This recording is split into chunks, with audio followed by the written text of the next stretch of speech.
Night డిన్నర్లోకి ఏం చేస్తున్నాను? చపాతీ అనుకుంటున్నారా? చపాతీ కాదు, కానీ ఆశీర్వాద్ తోటి పూరి చేస్తున్నాను. ఇలా గోధుమ పిండి కూడా నేను గోధుమలు పట్టించే చేసుకుంటాను. బొంబాయి రవ్వ వేసింది ఇప్పుడు కొంచెంగా ఉప్పు వేసాను. కొంచెంగా వాటర్ పోసుకొని పూరి పిండి తడిపితే పూరీలు బాగా పొంగుతాయి. ఇంకొకటి బొంబాయి రవ్వ కొంచెంగా అంటే 2-3 స్పూన్స్ వేసుకోవచ్చు. ఇప్పుడు నేను చేసిన పూరీలు ఒక 30 వరకు వచ్చినాయి. మొత్తం హాఫ్ ఆఫ్ ద అమౌంట్ ఒకటేసారి నీళ్లు పోసేసుకొని తడుపుకుంటే మటుకు పూరీలు పొంగవు, టేస్ట్ అనేది కూడా బాగుండదు. నా టిప్స్ ఫాలో అయ్యి మీరు చేస్తే సూపర్ టేస్టీగా ఉంటుంది. ఇంకా కూర వచ్చేసి ఆలు టమాటా కూర చేస్తున్నాను. బఠానీ కూడా ఉంది, కాలీఫ్లవర్ కూడా ఉంది.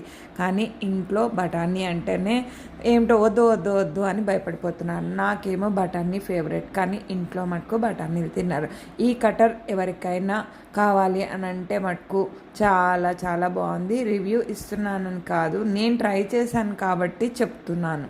కూరగాయలు తరుక్కోవడానికి టైం సేవ్ అవుతుంది. ఆనియన్ కానీ బీనీస్ కానీ మనం ఏవైతే పురుగులు లేకుండా ఉంటాయో, టమాటా కూడా నేను కట్ చేసి బాగా చూసిన తర్వాతనే కటర్లో వేస్తున్నాను. ఇక్కడ ఆయిల్ వేసుకొని ఆవాలు, జీలకర్ర, మినప్పప్పు మటుకు వేసుకున్నాను. మినప్పప్పు వేసుకుంటే వేసుకోవచ్చు, లేకపోతే లేదు. ఆలు వేసేసి ఉప్పు, పసుపు, కారం అప్పుడే వేయాలి. అప్పుడే కూర కలర్ అనేది బాగా వస్తుంది. కలర్ అంటే నేను కలర్ వేసాను అనుకోకండి, కూర కలరు బాగా వస్తుంది అంటున్నా. ఆయిల్లో పసుపు కానీ కారం కానీ వేసినప్పుడు అంటే మనం కంటితో చూసేది ఏదైనా బాగా అనిపిస్తే అప్పుడు టేస్ట్ కూడా బాగా వస్తుంది. నేను టమాటాలు కట్ చేసిన దాంట్లోనే ఒక హాఫ్ గ్లాస్ వాటర్ పోసుకొని 4-5 విజిల్స్ వచ్చే వరకు నేను విజిల్ అయితే పెట్టాను.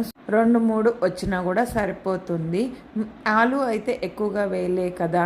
ఇంకా ఇప్పుడు టైం వచ్చేసి 7 అయింది. 7:30 కల్లా డిన్నర్ కంప్లీట్ అయిపోయింది. ఆయిల్ ఫుడ్ కదా, లేట్గా తింటే మళ్ళీ డైజెషన్ ప్రాబ్లం ఉన్న వాళ్ళకి అరగదు. ఇగోండి నేను చేసే పూరీలు. నేను ఒకదాన్ని ఏం చేయలేదు. పూరీలు ఒకళ్ళు ఒత్తితే పూరి కానీ చపాతీ కానీ ఎవరైనా హెల్ప్ ఉంటే బాగుంటుంది కదా. ఆయిల్ ఫుడ్స్ మరి నైట్ లేట్గా తినకూడదు. చాలా రోజులైందని ట్రై చేశాను. ఇలా ట్రై చేశానంటే మళ్ళీ నాకు పూరీలు చేయడం రాదు అని అనుకోకండి. ఆయిల్ ఫుడ్ కదా, చాలా వరకు స్కిప్ చేసేస్తున్నా.